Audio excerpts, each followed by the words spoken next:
Okay, we're into the final stretches here at Comic Con. My name is Joe Cahill. Thank you all for coming out today. I've been doing these question and answers yesterday and today. This by far is the one I've been looking most forward to, no question about it. Would you please welcome Miss Catherine Bach right here? Catherine's coming out. And we're going to have a little chit chat. There she is. All right. Hello. Working too. Let's have a sit. Well, you can certainly say hi to everyone. Hi, everybody. Yeah. We're just kind of going to sit down. We'll relax. We'll reminisce about the good old days. Sounds good. Do we have any rednecks here? Any like real redneck? I'll tell you what, rednecks we got it. What is a redneck? A redneck is somebody that like gets outside and gets a sunburn on their neck because they're working hard and they're like real people, right? Isn't that it? Hey. How can we take this and let people... Absolutely. Well, we have some microphones right back there for them. Where are the microphones? Microphones are right in between the split room beside that camera guy. Oh. And there's one here on the left. So everybody can go up there and ask questions? Absolutely. So at your leisure, just go on up there and hop onto a microphone if you have any questions for Catherine. So I have to say, I'm so happy to be here in Niagara because it really is one of the wonders of the world. It is amazing. Who lives here? You guys. 20 minutes. What? It's so amazing. I can't believe Niagara Falls. All the power and the waterfalls, and got completely soaked hanging out at the Niagara Falls yesterday. It was pretty amazing. People are so nice here. I think we all take it for granted because we just live here and we see it and we drive by it. Yeah, okay, it's the falls. But for someone who's a first timer, it's kind of it's overwhelming. It's so beautiful. Dukes of Hazzard, was that like another millennium ago in terms of your whole life experience? And, like, was it another lifetime ago? It seems now, or thank God for CMT, it's still alive. But I mean, it's so much still a part of my life. I mean, the filming was incredible, and that seems, I think my life is measured in before kids and after kids, so that was like something I did before kids, when I was the wild young thing.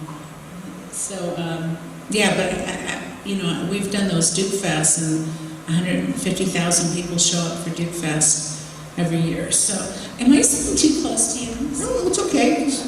You're not the first girl to get away from me. That's totally fine. Okay, let me see. That's fine. I can stretch out. But you originally, when you went for the role in the audition, it wasn't. It was pre-planned, or you didn't really were you going for it? Does anybody know that story? Okay, do you want to hear it? Raise your hand if you want to hear that. How I got Dukes of Hazzard. Okay, that was first of all, I was married. I married my first husband when I was 21 years old, and I was a college student, and he was Angela Lansbury's son. Do you know who that is? Okay, so of course I thought, this is perfect. He manages his mom's career and everything. He said, now that I've got the woman that I love, I'm getting out of the business, and I'm going to start this, building houses business. And I was like, you are? He goes, yeah, I'm going to do this. So there was this guy that worked for him who was a lawyer from Atlanta, Georgia, who came out here with his 4 kids, named Bob Clark. And he, wanted to be a screenwriter. So he went to work for my husband at the time, David Shaw, as a house painter. So he'd paint houses. And so I would go around to all of my different auditions, and after I'd go to my audition, I'd go to wherever they were building a house or painting a house, and say, hey, you're not going to believe what happened today. And I'd tell them about the interview, what I did, if the people were nice or terrible, whatever happened. So a year later, I get a call from Bob Clark saying, they've been trying to cast this show that I'm working on. They've been trying to cast the Daisy Duke part. We always talk about you in the writer's sessions because the way you talked at these interviews afterwards. It was so about your interviews when you'd come to where we were building a house. And he goes, so I got you an interview at Warner Brothers with the guy that created the show, who I worked for. And I said, oh, that's so nice, Bob.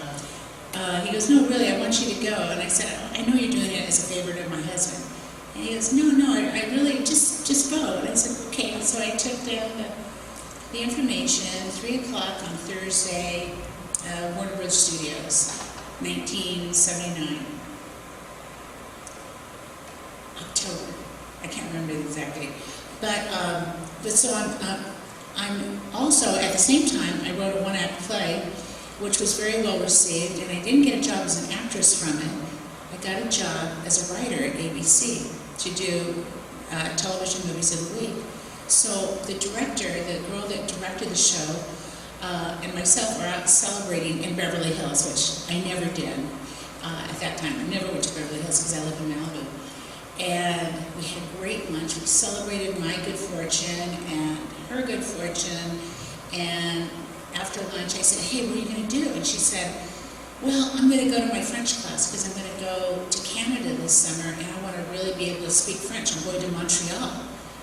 And I said, but we're in Beverly Hills. Let's go to Rodeo Drive. Come on, I've never even seen it. Have you guys heard about Rodeo Drive?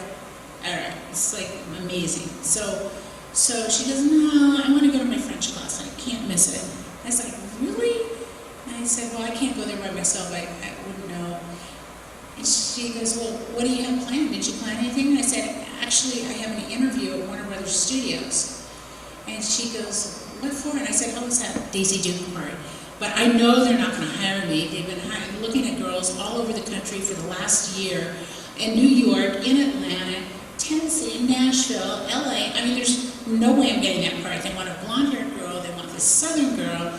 They don't want me. At that point, I was considered way too exotic for television because I had high cheekbones and I'm half Mexican, but you can't really tell that, and I'm half German. I was just like way, really not part of the mock-up of what was popular in the 80s. And she said, really, you have an interview for Daisy Duke? And I said, yeah. I said, and I'm not going to get it, so I'm not going to go. I know the guy's just doing it as a favor for my husband. She goes, are you kidding me? She goes, you're going to Warner Brothers, and you're going to go and get to that interview because you never know who you're going to meet on the way in or the way out. So, okay, fine. So I go to Warner Brothers, and as I walk into the casting session, who's sitting right at the door, all like this, with his long blonde hair, John Schneider. I'm like, hey, and he goes, hi. And so I walk in, and who do I meet? Guy Waldron, the guy that created the show. And I felt like I met my long-lost best friend. And I never feel like that on interviews. I mean, I'm sure everybody in this room has been on a job interview, and they're not always pleasant, especially in the acting business. People really put you on the spot and really try to make you jump through hoops, and it's not always like an easy, fantastic experience. But this really was, and I couldn't believe my luck. And he goes, please read for me. And I said, oh no, I can't just read for you, because I never thought I was going to get this part, and now I kind of want it because you're so nice. He's like, well, come on, just read for me. And I said, I'll come back tomorrow and I'll read for you.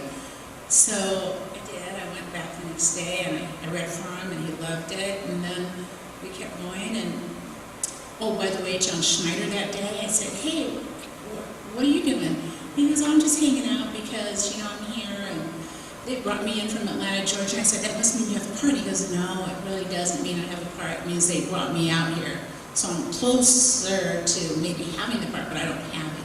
I said, where are you staying? He goes, I'm staying somewhere over in Santa Monica. And I said, how are you getting home? He goes, I don't know, He goes, I really don't know how I'm getting there. Maybe a cab, I don't know my way. I said, I'm taking you back to your hotel room. So I drove him all through Beverly Hills. We went down Rodeo Drive. I said, I wanted to come here earlier. And we went through Rodeo Drive, and we talked, and I took him all through Beverly Hills, and took 2 hours to get back to his hotel room, and we became the best of friends at that moment. And today we still are. And he's just like a brother to me. He is such a little sweetie. And so that was kind of like the beginning. And then 2 weeks later, they had me read for CBS. And everybody at CBS, all the big bosses, all stood up and gave me a standing ovation after I did it. So I was like, wow, very rarely do you get that feeling of like people like you in our business, It's like everybody always kind of plays their cards close to their, keeps their hand close. And they don't show their cards, and so I was like, well, they like me this day. That makes me feel good. That's worth paying for all those acting classes and going to college. So then, 2 weeks later, they called me and they go, you got the part. And I get on a plane, like the next day, and I'm like, what? So I get on the plane.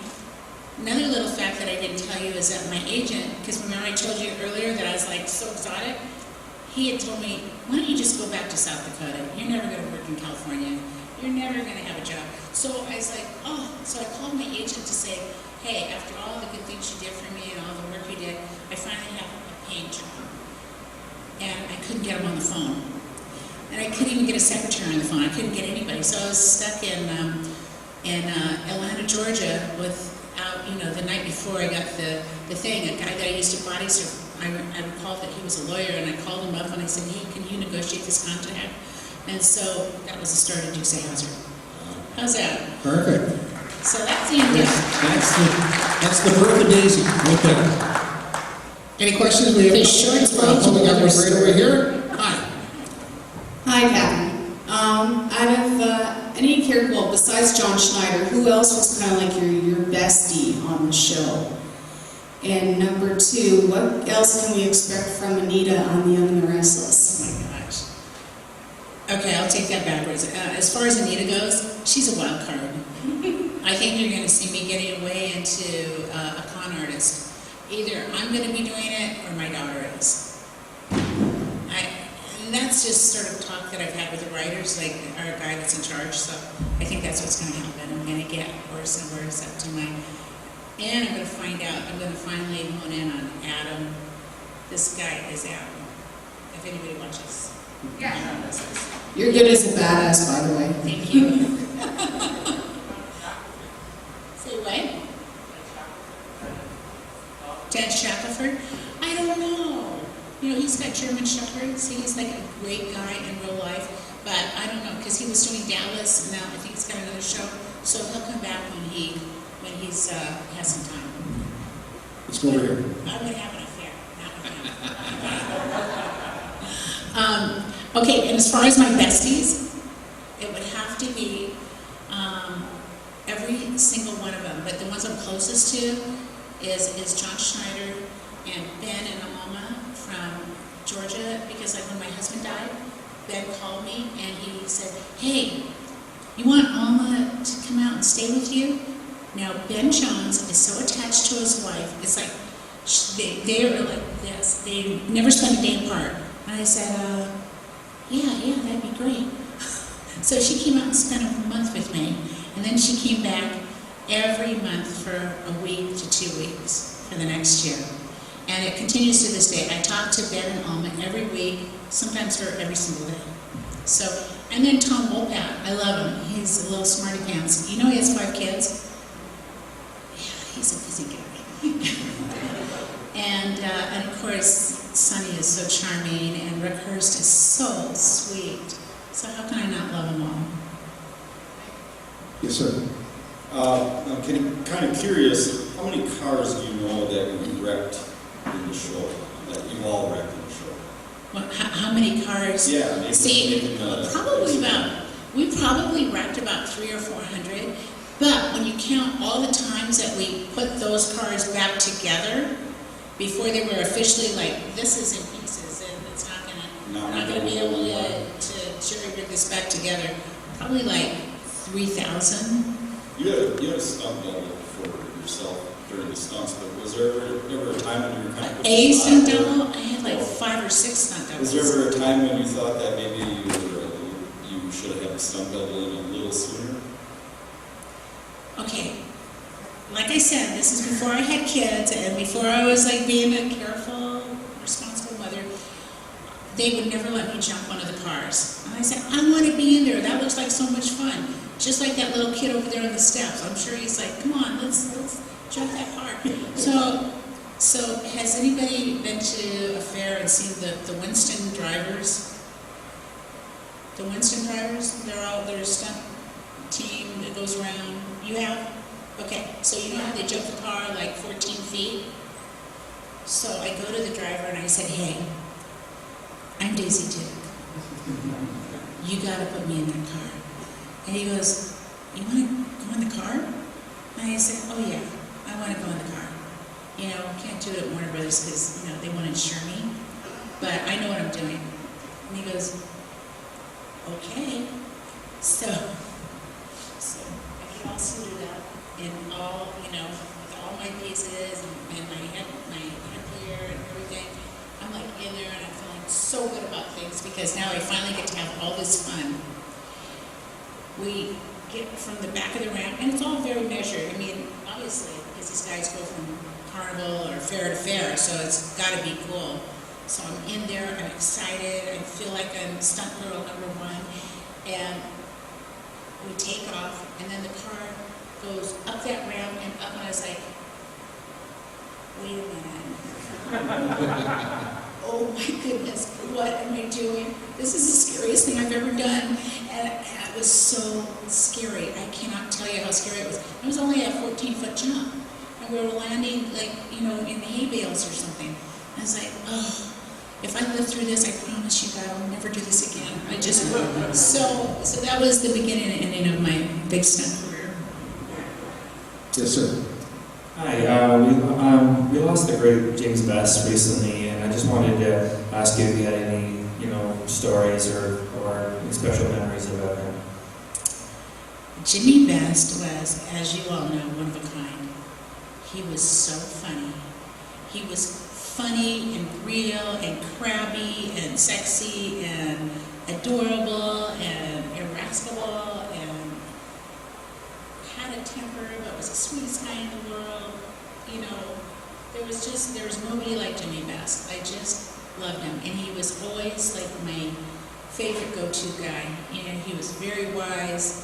He helped, I can't tell you how many people he helped within the industry with their acting. I mean, Burt Reynolds built his career on characters that Jimmy Best put together for him.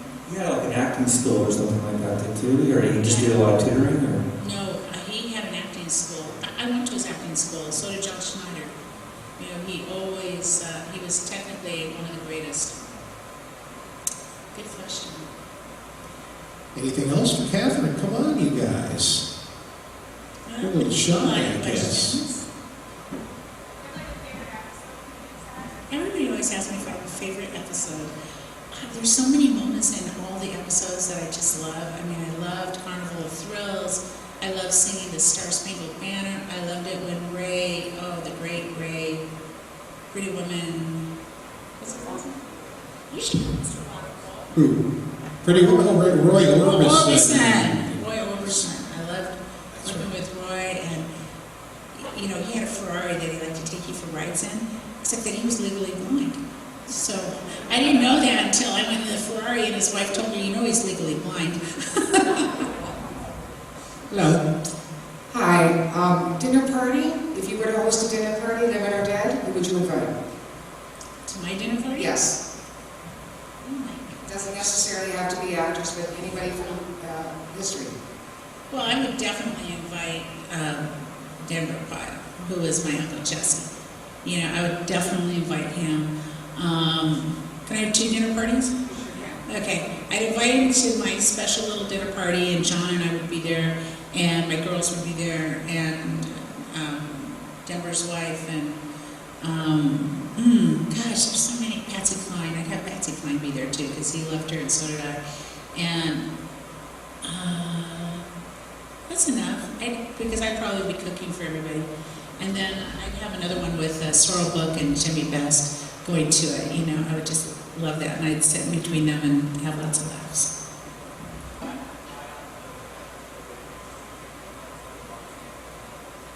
Oh, are they? I never know, because everybody cheats on everybody in that Genoa City. You know, have you noticed? I mean, everybody. The stuff I hear on that show, I don't know. Well, what long-running couple?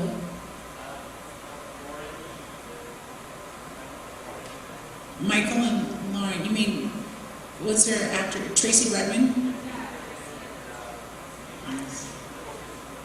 Yeah, but I think don't you think they're going to get back together? I mean, where's he going to get a better deal than her? or an Emmy. Oh, are they going to break out?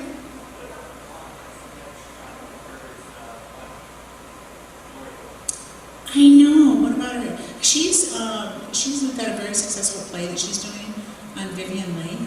So she's won a lot of awards. So I think she's doing that, and she, is. So people come and go on that show. They're in and out, and like I've got a movie coming out in June because I can go in and out of that show. A movie called The Breakup Girl. It's the feel-good movie that this guy who wrote Captain Phillips and the first Hunger Games wrote.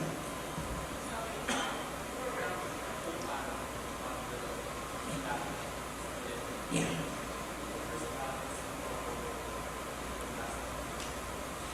He's groping. And who said that? Oh, it was? Well, you know what I always say? I always say, when there's smoke, there's fire. So I don't know. What do you think? I don't know. So I can't, do character assassination on him because I don't know for sure. Oh, the Billy? I don't know because I love Billy. I think that he didn't want to come back. But now he's outdoors. You know how actors are, you guys. Come on. Gentleman back. Hello. How many times did you have to bail and get voted to go to jail? It's just pretty much every episode. Good question.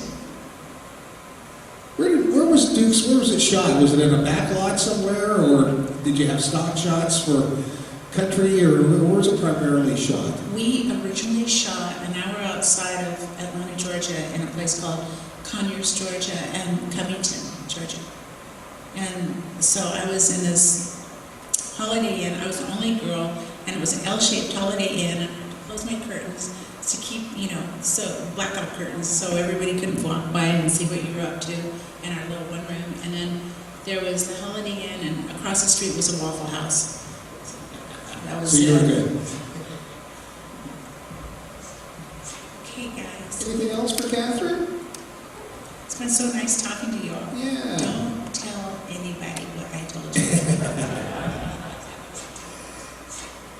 Best of luck, continued luck, and we can't wait to see you on your soap opera. And I guess one final thing just about acting, the soap opera versus into series television and made for TV, it's got to be a lot tougher. Is it like one shot, and if you mess up, that's sorry, you messed up? Let me tell you what working on a soap opera is like.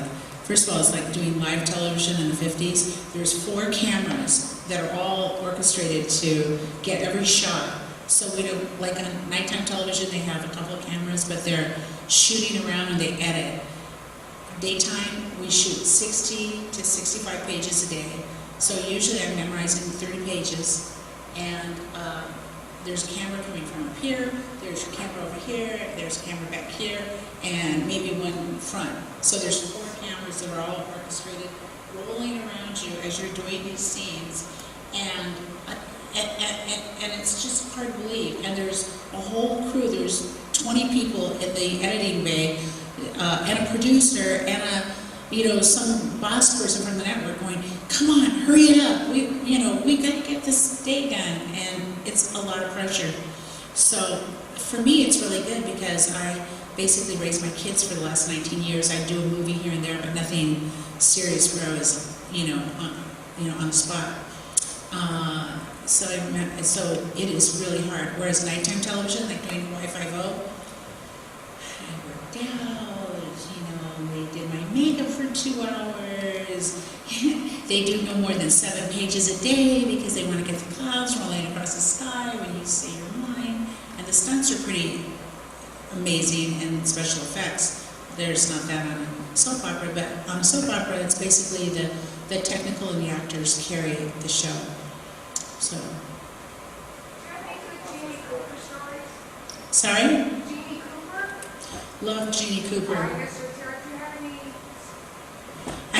Jeannie Cooper was so nice to me when I came on the show. She said, "Hey, I want you to feel welcome here if you need anything." she had this thing, it's on her door still, it said, "My door is always open." And that's who Janie Cooper was. And she's still like that.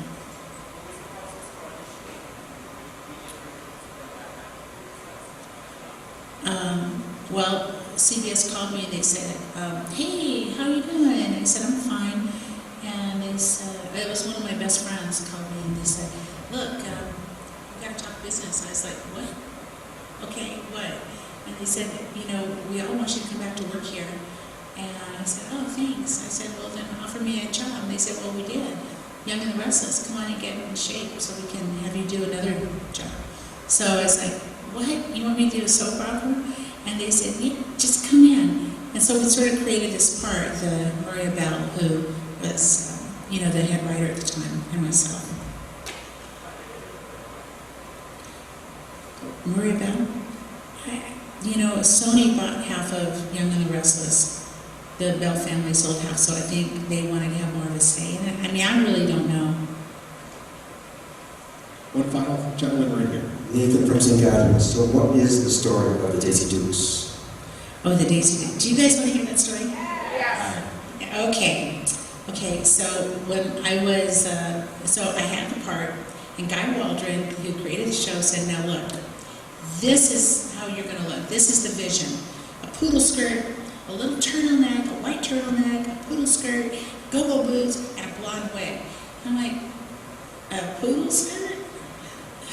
I said, "I don't think so." And he goes, "Oh, come on." I said, "Nobody wears poodle skirts." He goes, "Dolly Parton does." And he showed me this picture of Dolly Parton. I said, "Oh my gosh, this is serious. He wants me to put on a poodle skirt." Which, by the way, does anybody ever look in a poodle skirt? No. And so I said, "Okay."